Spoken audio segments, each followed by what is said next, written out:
ஓம் நமோ நாராயணாய ஸ்ரீமன் நாராயணாய சரணௌ சரணம் பிரபத்யே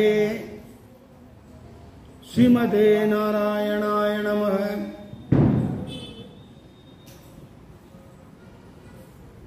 லக்ஷ்மீநாத சமாரம்பாம் நாதமுனியே மத்தியமாம் அஸ்மதாச்சாரிய பர்யந்தாம் வந்தே குரு பரம்பராம். त्वम् एव माता च पिता त्वमेव त्वम् एव बन्धुश्च सखा त्वमेव त्वमेव विद्या द्रविणं त्वमेव त्वम् एव सर्वं मम देवदेवा.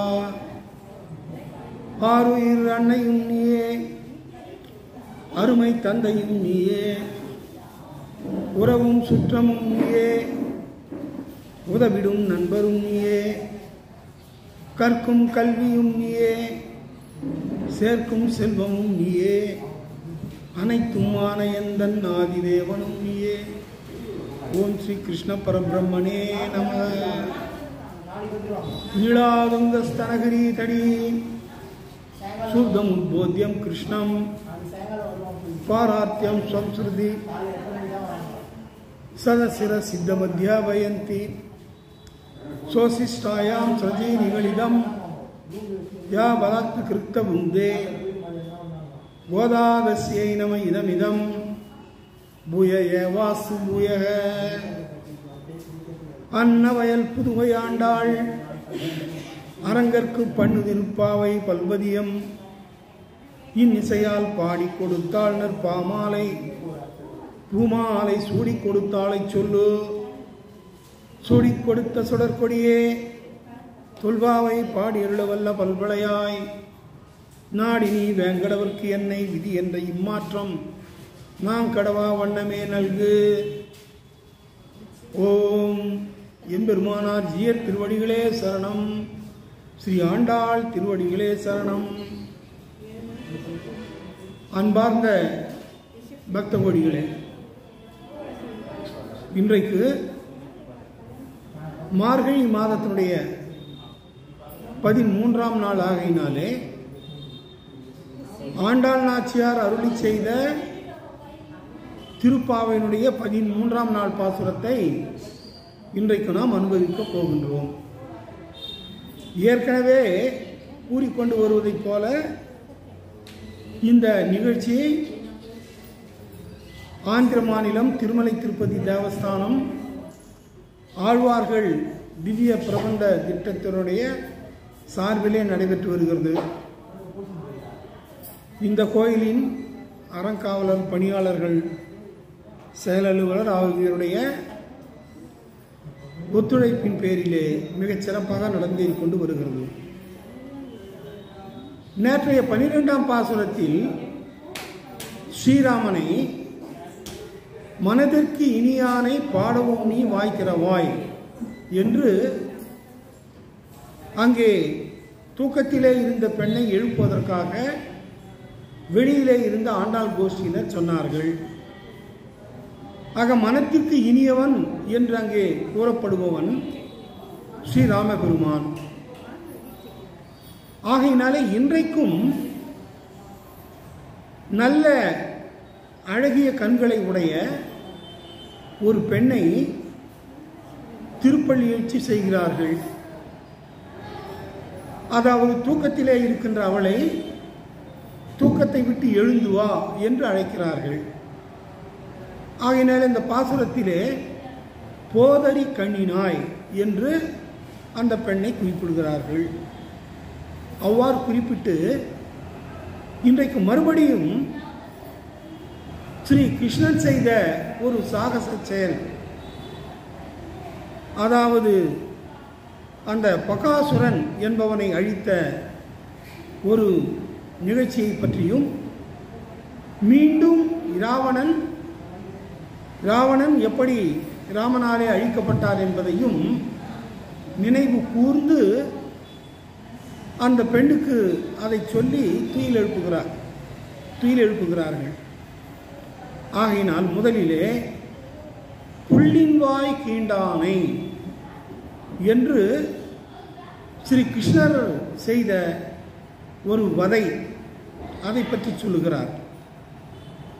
அதை அடுத்து பொல்லாத அரக்கனாகிய ராவணன் அவனை அழித்ததையும் சொல்லி அந்த பெண்ணை துயிலெழுப்பி எல்லோரும் குளிர குடைந்து நீராடிவிட்டு பகவானை தொழுது வாழ்த்தி பாடி வணங்கி பாவை நோன்பை செய்வதற்காக திரண்டு வந்து விட்டோம், ஆனால் நீ மட்டும் இன்னும் உறங்கிக் கொண்டிருக்கிறாயே என்று அந்த பெண்ணிடம் கூறி நீ உன்னுடைய அந்த கள்ளத்தனத்தை விட்டுவிட்டு எழுந்து வா என்று சொல்லி அந்த பெண்ணை அழைக்கிறார்கள். அந்த பெண்ணும் என்ன செய்கின்றாள்? எழுந்து வந்து அவர்களோடு கலந்து கொள்ளுகிறாள். இதுதான் இன்றைய அந்த பாசுரத்தினுடைய சிறப்பு பொருளாக விளக்கமாக அமைந்திருக்கிறது. ஆகையினால் முதலில் அந்த பாசுரத்தை பார்ப்போம். புள்ளின் வாய் கீண்டானை பொல்லா அரக்கனை கிள்ளி களைந்தானை கீர்த்திமை பாடிப்போய் பிள்ளைகள் எல்லாரும் பாவை களம் புக்கார் வெள்ளி எழுந்து வியாழம் உறங்கிற்று புல்லும் சிலம்பினகான் போதரி கண்ணினாய் குள்ள குளிர உடைந்து நீராடாதே பள்ளி கிடத்தியோ பாவாய் நன்னாளால் கள்ளம் தவிர்ந்து கலந்தேலோர் எம்பாவாய் என்று இந்த பாசுரத்தை சொல்லி முடிக்கின்றார்கள் ஆண்டாள் கோஷ்டியினர். ஆக இதிலே அந்த புள்ளின் வாய் கீண்டானை என்பதிலே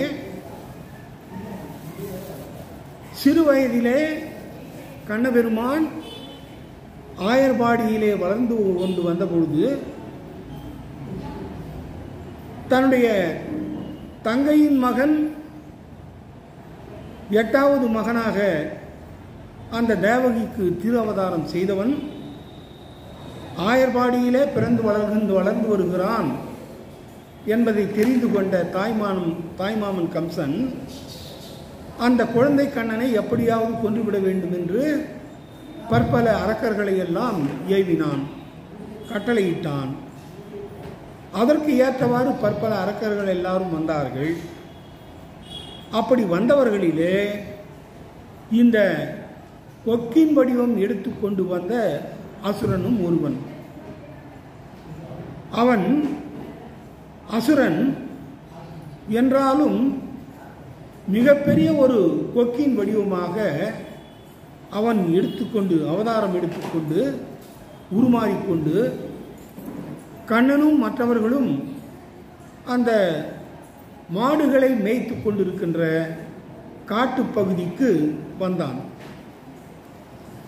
அவ்வாறு வந்த பொழுது அங்கே யாரும் அறியாமல் இருக்கின்ற பொழுது மற்ற ஆயர் சிறுவர்களோடு விளையாடி கொண்டிருக்கின்ற கண்ணனை தன்னுடைய மிகப்பெரிய அந்த அழகினை உடைய வாயை திறந்து அப்படியே அவனை விழுங்கிவிட வேண்டும் என்று நினைத்து அப்படிப்பட்ட ஒரு மிகப்பெரிய கொக்காக வடிவம் எடுத்துக்கொண்டு வந்தான். அப்படி வந்தவனை அழித்து விட்டார் பகவான் கிருஷ்ணர். அதை சொல்லி அடுத்ததாக அந்த பொல்லாத அரக்கனாகிய ராவணனை அவர் அழித்ததை மறுபடியும் இங்கே நினைவு கூறுகிறார்கள். ஏற்கனவே நேற்றைய பாடலிலேயும் மனத்திற்கு இனியானை பாடவும் நீ வாய்க்கிறவா என்று சொன்னவர்கள் இதற்கு முந்தைய வீட்டு பெண் அதை கேட்டு எழுந்து வந்து விட்டாள். அது இவளுக்கும் கூட ஒரு வேளை கேட்டிருக்கலாமே, இவள் இன்னும் எழுந்து வரவில்லையே என்று சொல்லி மறுபடியும் அந்த ஸ்ரீராமர் இராவணனை அழித்த அந்த வதத்தை நினைவு கூர்ந்து இங்கே கூறுகிறார்கள். பொல்லா அரக்கனை கிள்ளி களைந்தானை, பொல்லாத அரக்கனாகிய ராவணனை களை எடுப்பதைப் போல அப்படியே கிள்ளி எடுத்து எரிந்தவன், அழித்தவன் ஸ்ரீராமன் என்று அங்கே ராவண வதத்தை பற்றி சொல்லுகிறார்கள். அந்த ராவண வதத்தை பற்றி சொல்லிவிட்ட பிறகு என்ன சொல்லுகிறார்கள்? மீண்டும் புள்ளின்வாய் கீண்டானை, பொல்லா அரக்கனை கிள்ளி களைந்தானை, கீர்த்திமை பாடி போய் பிள்ளைகள் எல்லாரும் பாவை களம்புக்கார்.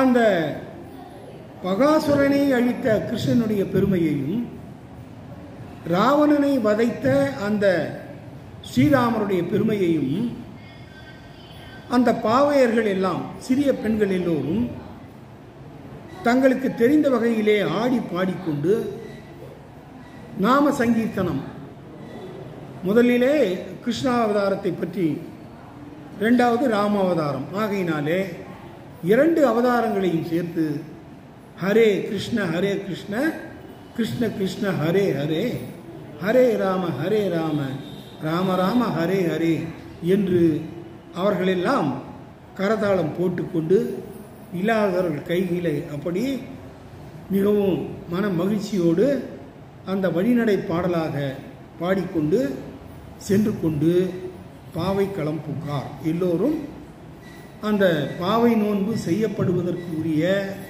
அந்த இடத்தை சென்று சேர்ந்து விட்டார்கள். ஆகையினாலே என்னவென்ற அர்த்தம்? பொழுது விடிந்து விட்டது என்பதற்கு அர்த்தம்.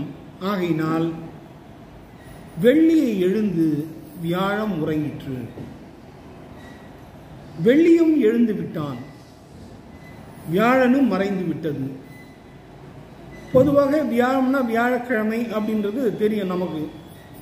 அதாவது நம்முடைய அந்த எல்லா வாரத்தினுடைய பெயர்களும் அந்தந்த கிரகங்களுடைய பெயர்களாலே தான் அழைக்கப்பட்டு கொண்டு வருகின்றன.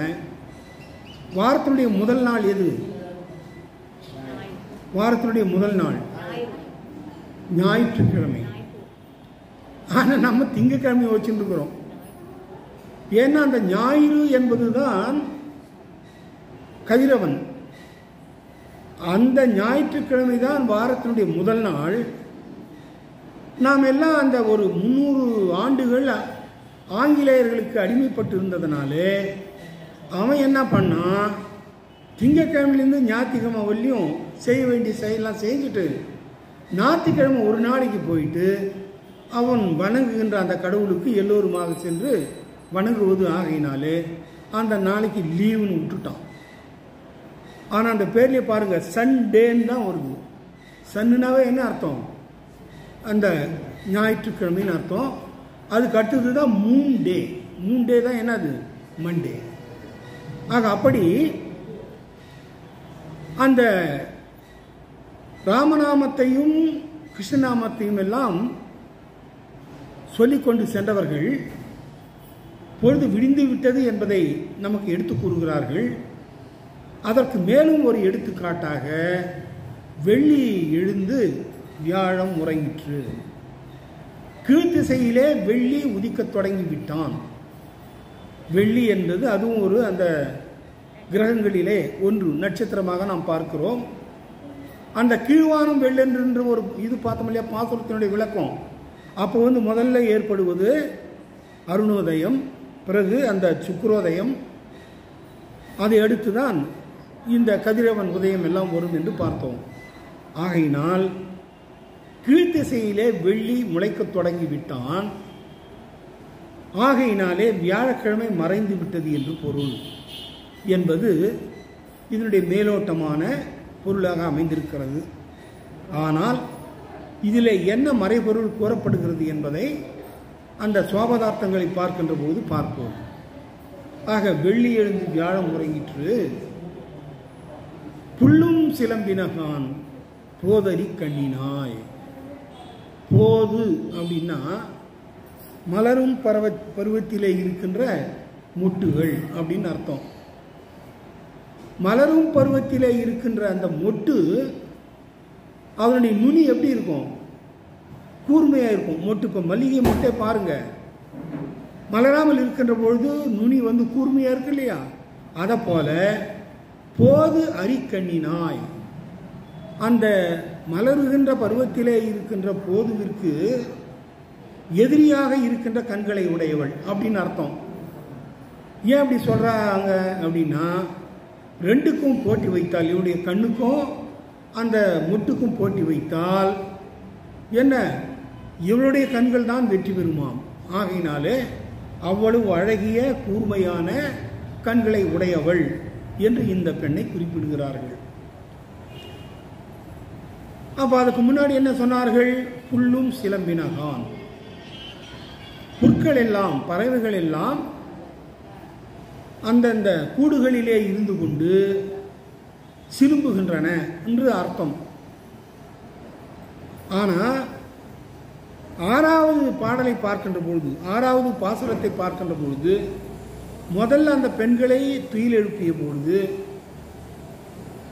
எதைத்தான் குறிப்பிடுகிறார்கள்? புல்லும் சிலம்பினகான் புல்லரையன் கோயிலில் வெள்ளை விழிசங்கின் பேரரவம் கேட்டிலையோ என்று தொடங்கினார்கள். அப்ப அங்கு புல்லெல்லாம் எழுந்து விட்டது. 4 அறிவினையுடைய பறவை இனங்கள் கூட பொழுது விடிந்து விட்டது என்பதை அறிந்து கொண்டு விழித்து கொண்டு எல்லாம் சிலும்புகின்றன என்று முதல் அடையாளத்தை சொன்னார்கள். இங்கே மறுபடியும் புல்லும் சிலும்பினகான் என்பதனாலே என்ன இன்னுமா அப்படியே இருக்கிறது பொழுது? அப்ப சொன்ன அதே அடையாளத்தை இங்கே மீண்டும் சொல்லுகிறாளே ஆண்டாள் நாச்சியார், இது தவறாக இருக்குமோ என்று சரியாக ஆராயாமல் படித்து கொண்டே போகின்றவர்களுக்கு ஒரு சந்தேகம் வரக்கூடும். ஆனால் இங்கே புல்லும் சிலம்பினகான் அப்படின்னா என்ன அர்த்தம்னா, இந்த பறவை இனங்கள் எல்லாம் இறை தேடுவதற்கு பல இடங்களுக்கும் 8 திசைகளுக்கும் பறந்து சென்றன பார்த்தோம் இல்லையா? ஒவ்வொன்றும் ஒரு திசையிலே போயிருக்கும். அப்படி போகின்ற பொழுது அங்கே அந்த பறவைகளுக்கு என்று சில இறை கிடைத்தது. அந்த இறை கிடைத்ததனாலே அந்த இறை கண்டுவிட்டதை பார்த்து அதை உண்டுவிட்டோ அல்லது அதை தேடி எடுக்க வேண்டும் என்பதற்காகவோ இவைகளெல்லாம் மறுபடியும் சிலும்புகின்றன, ஒலியை எழுப்புகின்றன என்று இங்கே அர்த்தம். ஆகையினால் முதலிலே சொல்லப்பட்ட புல்லும் சிலம்பினகான் அல்லது சிலம்பினகான் 2 வகையாகவும் சொல்லலாம். அதுக்கு இதுக்கு இதுதான் வேறுபாடு. இப்போ காகம் கூட ஒரு பறவை தான், இருந்தாலும் அந்த காகம் தான் என்ன செய்யும்? ஒரு இறை கிடைத்த உடனே எல்லா காகங்களையும் அழைத்து அந்த உணவு கிடைத்து விட்டது என்பதை அறிவுறுத்துவதற்காக கா கா என்று கரைந்து உண்ணும், காக்கை கரவா கரைந்து உண்ணும் அப்படின்னு திருவள்ளுவரும் சொல்லியிருக்கார். அது அந்த காலத்து காக்கை. இப்போ இருக்கிற காக்காவும் கூட ரொம்ப சுயநலமாக தான் போகுது. இறகு அடித்தா அப்படி இதுக்கும் சும்மா ஒரு பேருக்கு காக்கான்னு கத்திட்டு மறுபடியும் இதுவே எல்லாத்தையும் எடுத்து சுவாகா பண்ணிட்டு போயிடுது இல்லையா? அப்படி எல்லாம் யுகத்துக்கு தர்மம் மாதிரி இந்த யுக தர்மத்துக்கு ஏற்ற மாதிரி எல்லாம் மாறி போகுது. அங்கே இந்த பறவை இனங்களும் என்ன செய்கின்றன? சிலும்புகின்றன. தங்களுக்குள்ளே அவை இறை கிடைத்து விட்டது என்பதற்காக மகிழ்ச்சியோடு அந்த ஆண் பெண் இரண்டும் என்ன செய்யும்? இறை தேடி கொண்டு செல்லும். அல்லது பெண் ஓரிடத்திலே, பெண் பறவை ஓரிடத்திலே இருந்தால், ஆண் பறவை வேறு இடத்திலே இருந்தால் இறை கிடைத்து விட்டது என்பதற்காக இறை கிடைத்த அந்த பறவை மற்றதை அழைப்பதற்கும் வாய்ப்பு உண்டு. அப்படியும் எடுத்துக்கொள்ளலாம். ஆகையினாலே புல்லும் சிலும்பினகான் போதரி கண்ணினாய் என்று அழைத்து, இது என்ன மாதம்? மார்கழி மாதம். நாம் எல்லாம் என்ன செய்ய போகிறோம்? பாவை நோன்பை செய்ய போகிறோம்.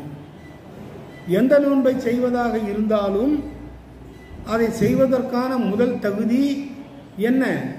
நீராடுதல்.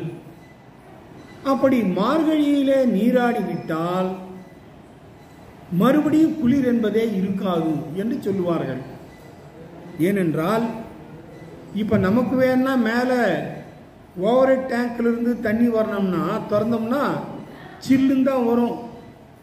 ஏன்னா அந்த பனி மூட்டத்தினாலே அந்த மேலே இருக்கின்ற தொட்டியினுடைய நீரும் குளிர்ந்து போயிருக்கும். அது வர அந்த பைப் லைனும் ரொம்ப குளிர்ந்து போயிருக்கும், சில்லுன்னு வரும்.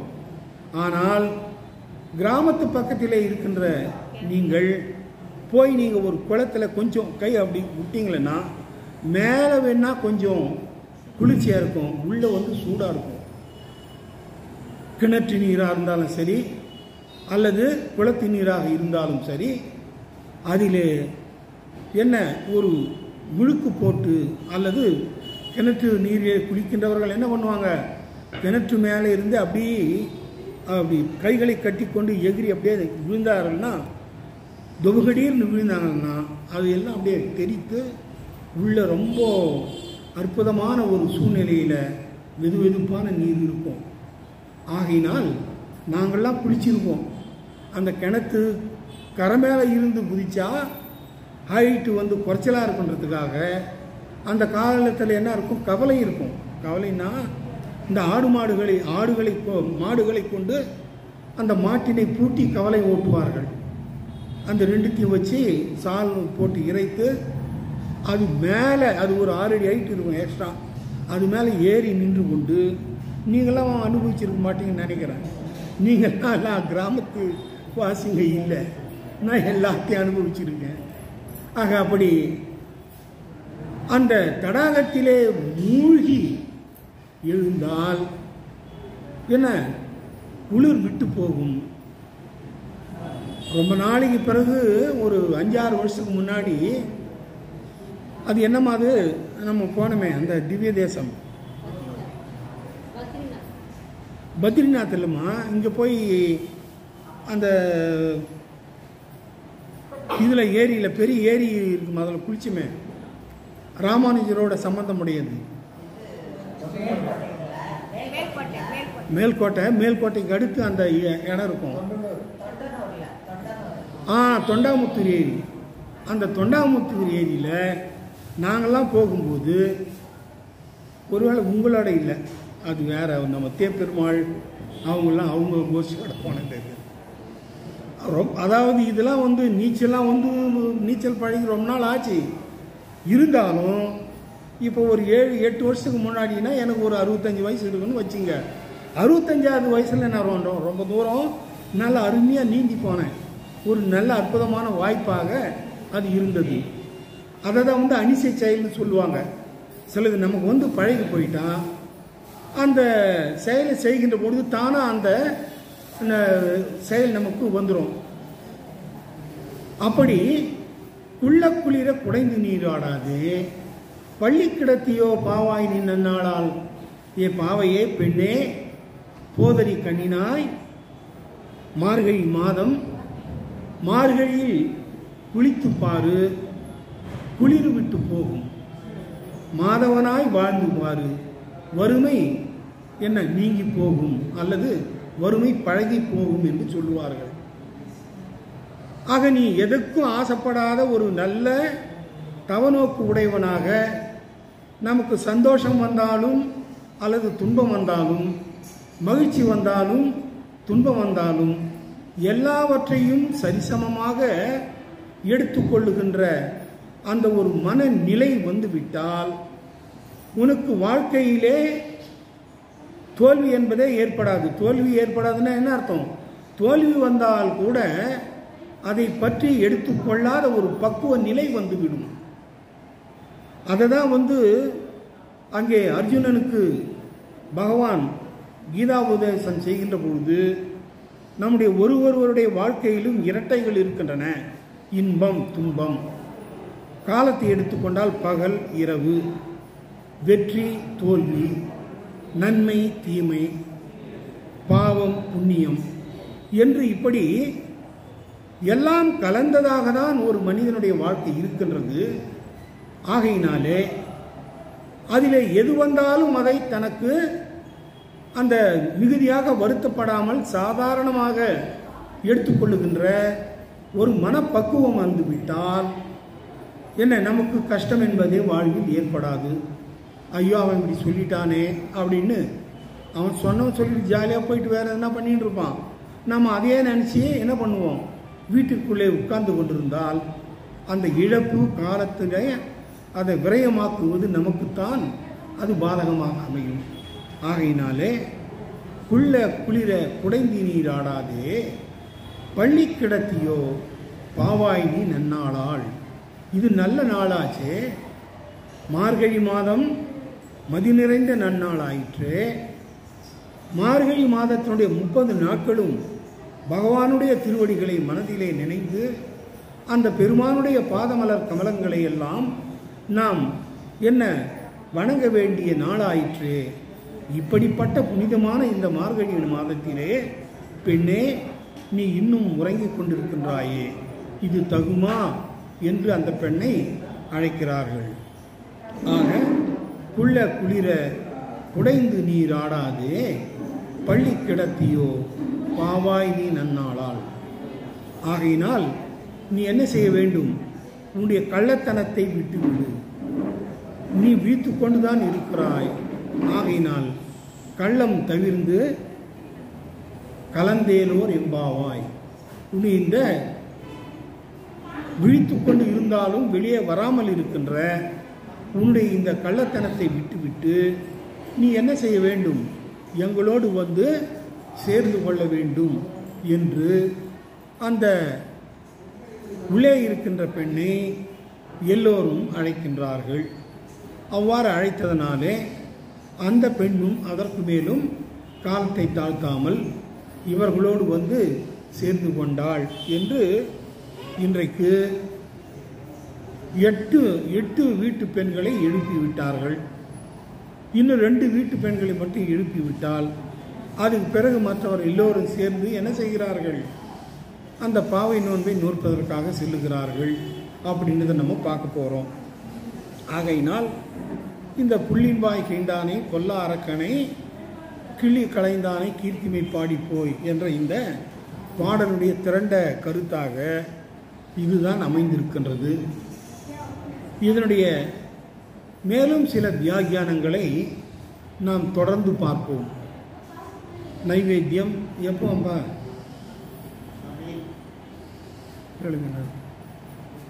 லேட் ஆகுமா?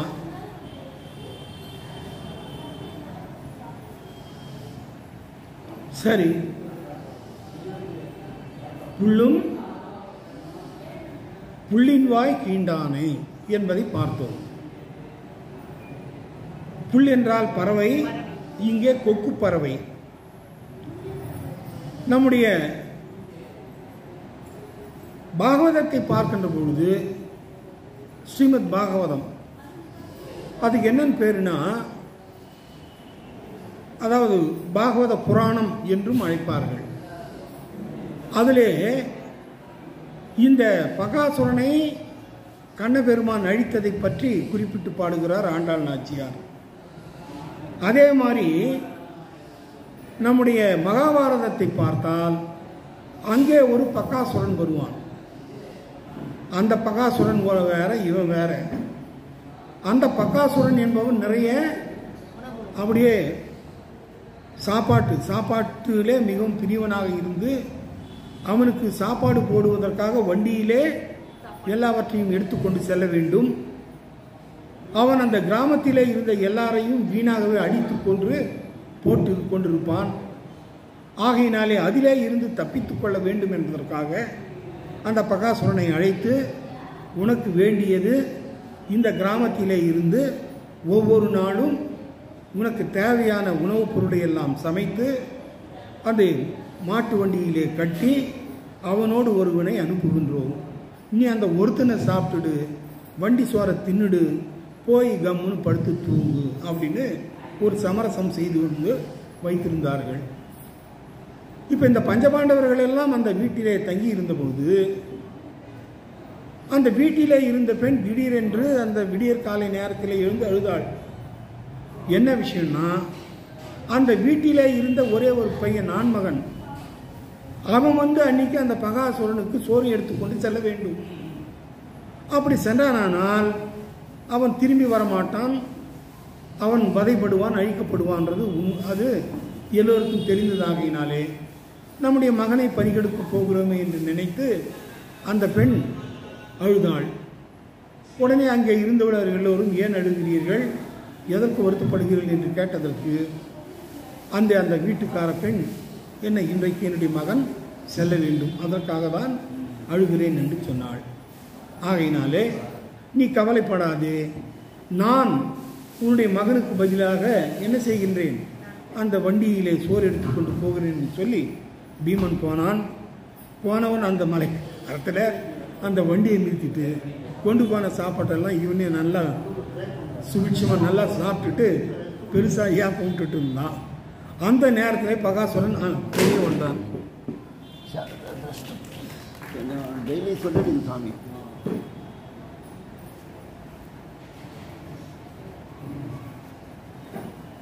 ஆகையினாலே அந்த பகாசுரனை இனிமேல் உனக்கு யாரும் சாப்பாடெல்லாம் எடுத்துகிட்டு வர போகிறதில்ல, இன்னைக்கு நான் உனக்கு சாப்பாடு கொடுக்குறேன்வான்னு சொல்லி அவனை அழைச்சி அவனோட மல்யுத்தம் செய்து அவனை அழித்து விட்டார். யார்? பீமன், பீமசேனன் என்று சொல்லுவார்கள். ஆகையினாலே அது பகாசுர வதம். இது பகாசுரன். பகம் அப்படின்னா சமஸ்கிருதத்தில் கொக்கு அப்படின்னு அர்த்தம். அந்த கொக்காக உருமாறி வந்தவனை என்ன செய்கிறார்கள், என்ன செய்தான் கிருஷ்ணன், அழிக்கின்றான். ஆகையினாலே கொக்காசுரன் என்று அந்த அசுரனுக்கு பெயர். எங்க எல்லாம் வந்து அப்படி போயின்னே இருக்கிறாங்க, எல்லாம் வந்து உட்காந்து அப்படி போயின்னு என்னம்மா